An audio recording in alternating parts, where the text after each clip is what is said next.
It's a hot summer's day. You're 8 years old and you're excited. It's the first time you've been up in a hot air balloon. You can see fields below. You feel the heat of the flame. It's something you'll never forget, a memory to last a lifetime. It's certainly not something you'd think you'd done if it had never happened. Psychologists at Victoria University in Wellington are finding out just how easy it is to implant false memories using digitally altered photographs. There's nothing sinister about what they're trying to do. They're just trying to get to the bottom of how memory works. It's the first time anyone's investigated the power that digital technology has to change what we remember. And the results are remarkable. It seems like the stuff of science fiction.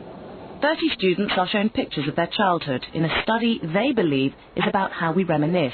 In fact, it's testing how vulnerable their memories are. This is Jessica. It's day one of the experiment. When she's first shown the fake photo of her hot air balloon ride, unsurprisingly, she has no memory of it. Tell me everything you can recall about that fence.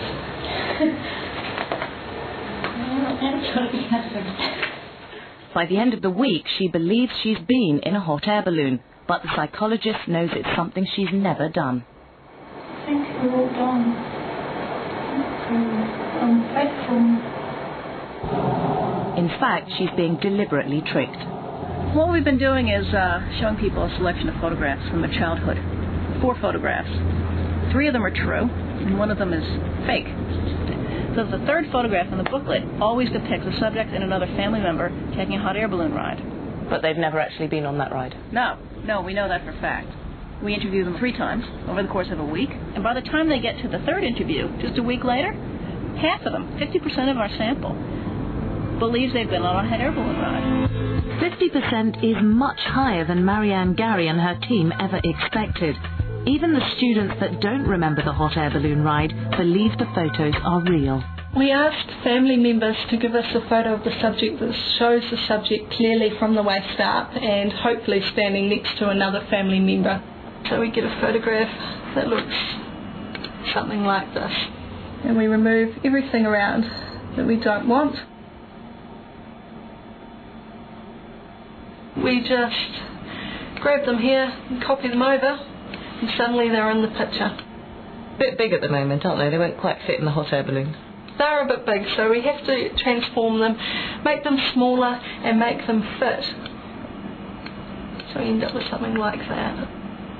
That looks fantastic. They really look like they're in there. Over the course of the week, subjects are asked not to speak to their family about the study. Kim asks them to think about the photos every night. By the third interview, their imaginations are starting to fill in the detail.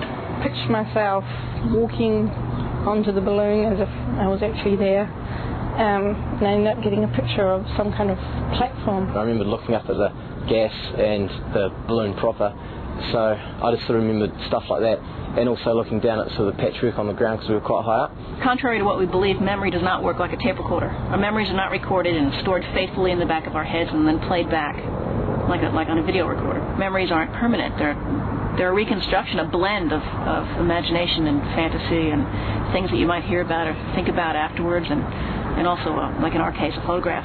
What kind of implications does this have? One of the implications is that if you remember something and you report it with great confidence, great detail, and it's very vivid and clear, got a lot of emotion, doesn't necessarily mean it really happened. What kind of reaction do you get from people when you tell them this event didn't happen at the end of the week? Surprise, especially if they believe the event happened. They're also quite scared because people, they have a lot of faith in their memories. They think as a child, as an adult, they can remember their childhood quite clearly, and it's a big wake-up call when suddenly they realise their memory's not that reliable. One of the 4 photos we discussed didn't actually occur. So one of them didn't happen. You know which one that is? The balloon one.